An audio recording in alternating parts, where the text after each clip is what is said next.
วันนี้ก็จะมาเฮ็ดตำพริกเนาะตำแจ่วนี่ เจียวหวานมันมา ส่วนผสมด้วยน้ำเปล่านี่น้ำมะนาวนี่เบิ่งนี่ยังนี่ ว้า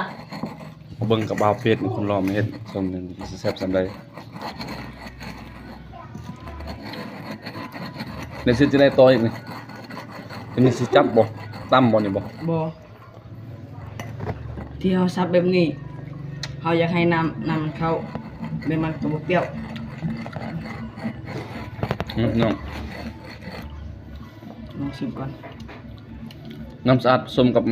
น้ำปลานี่นี่ อืม กินแซ่บเป็นน้องมันจังสินัวกับแจ่วหวาน นี่ นี่เก่าอับนี่หนูอยู่จ้ะ เบิ้งอื้อหือ น้ำลายแตก บุเปรี้ยว คนทดลองกิน อร่อยนะครับ เว้ย